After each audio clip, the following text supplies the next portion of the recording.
मनोज दुबे जी, प्रयागराज। राधा वल्लभ श्री हरिवंश। महाराज जी, मैं विगत 2 वर्षों से एकांतिक वार्तालाप सुन रहा हूँ। महाराज जी, मैं सीआरपीएफ में ड्यूटी करता हूँ। महाराज जी, मेरा स्वभाव बस जल्दी किसी पर भी विश्वास कर लेता है, जिसका परिणाम हमेशा प्रतिकूल ही मिलता है। महाराज जी, ऐसे में मुझे कैसे रहना चाहिए महाराज जी?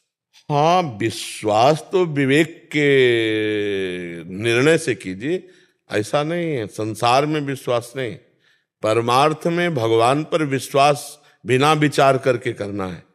लेकिन संसार में बिना विचारे जे करे ते पाछे पछताए, काम बिगाड़ो अपनो जग में होता साय। ऐसे से ऐसा विश्वास नहीं कर लेते।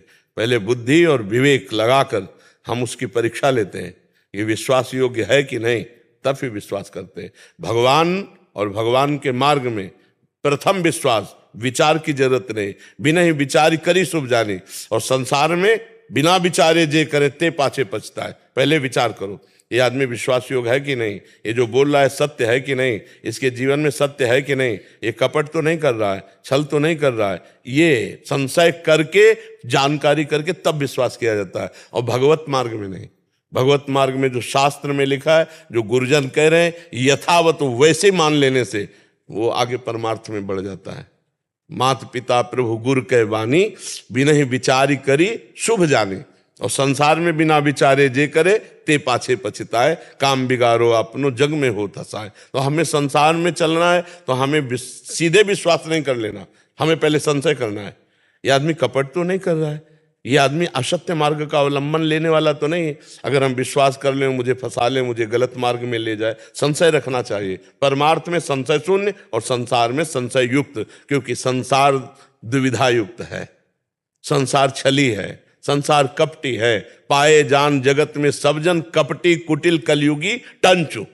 इसलिए संशय रखना है। आप खुद अनुभव कर रहे हैं कि विश्वास में फिर मुझे धोखा मिलता है, हाँ, तो इसलिए संशय रखना है। हमें सब पे विश्वास नहीं करना। शास्त्र आज्ञा करता है भगवान और परमार्थ में विश्वास और संसार में संशय। संशय रख करके जब हमारे संशय की कसौटी से पास हो जाए तो विश्वास, नहीं तो नहीं। संसार में विश्वास नहीं, भगवान और परमार्थ में विश्वास के बिना नहीं चला जाता, और संसार में संशय के बिना नहीं चला जा सकता। इसमें चलना पड़ेगा, संशय लेके चलना पड़ेगा। हाँ, वो कितना प्यार से क्यों बात कर रहा है, क्या आपके पास है जो उसने देख लिया और आपसे प्यार कर रहा है? वो कुछ है, पहले उसको समेटो। क्या है, क्या इतना प्यार क्यों कर रहा है, सहसा प्यार क्यों कर रहा है? कुछ है जो उसकी नजर में आ गया है, लेना चाहता है, कोई स्वार्थ है, कोई उसकी पूर्ति है। ऐसे चला जाता है परमार्थ में। अगर स्वार्थ में, अगर व्यवहार में प्रवीण नहीं हुई तो बहुत छलिया है संसार, बहुत ठगी है संसार, और बड़ा निर्दयी है संसार। देखो विश्वास में कितना बड़ा धोखा हो सकता है। श्री जयदेव जी बहुत बड़े महापुरुष हुए, संत हुए हैं।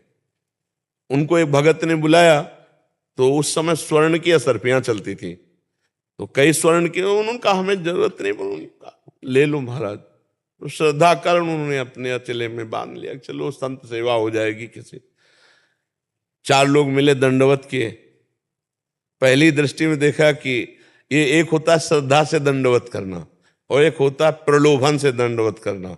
प्रलोभन वाली दंडवत में अलग ही होता है, श्रद्धा वाली में अलग होता है, वो पहचान होती है संतों की।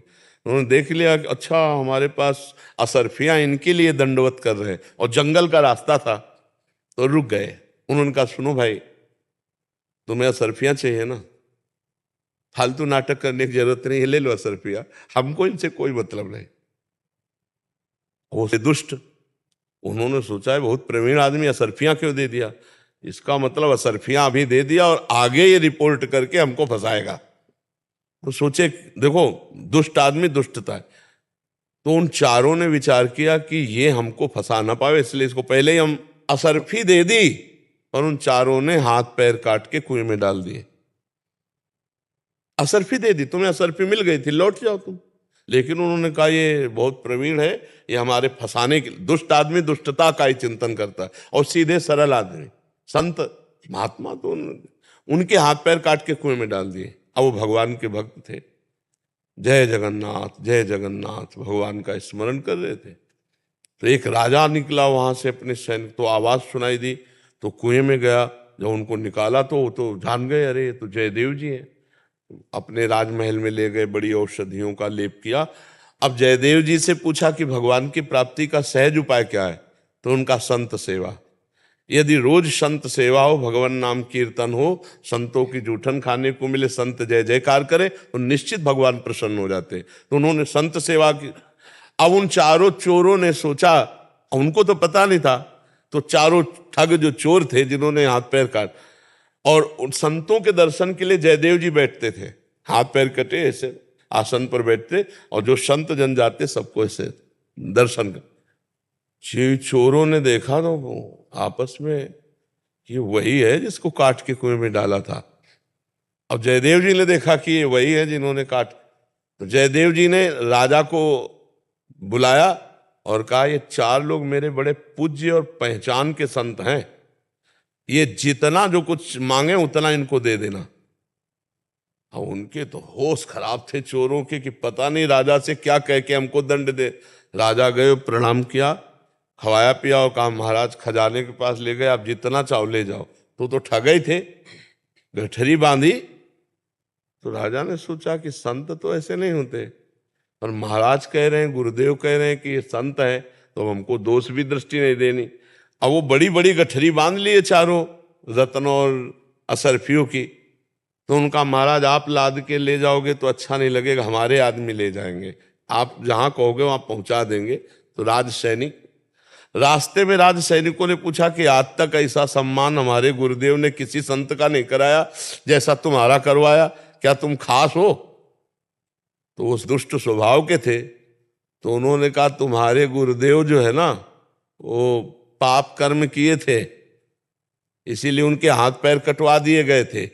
मतलब बिल्कुल झूठ बोलते, जो ही इतना झूठ बोले सो धरती फटी और सब आ गए, क्योंकि अब नहीं सह सकते थे। इस इतना दंड देने के योग्य अपराधी को भी सम्मान दिलाया हाथ पैर कटने के बाद भी, और फिर वो उनके प्रति दोष दर्शन। तो उनका, तो जो दुष्ट होते हैं वो आखिरी श्वास तक दुष्टता करते हैं, उन पर विश्वास नहीं करना चाहिए। जैसे जयदेव जी के साथ हुआ ना, ऐसे ही कोई भी हो, अगर दुष्टों के साथ विश्वास किया जाए तो विश्वासघात ही करेंगे, वो आपकी हानि ही करेंगे। इसलिए संशय करना चाहिए।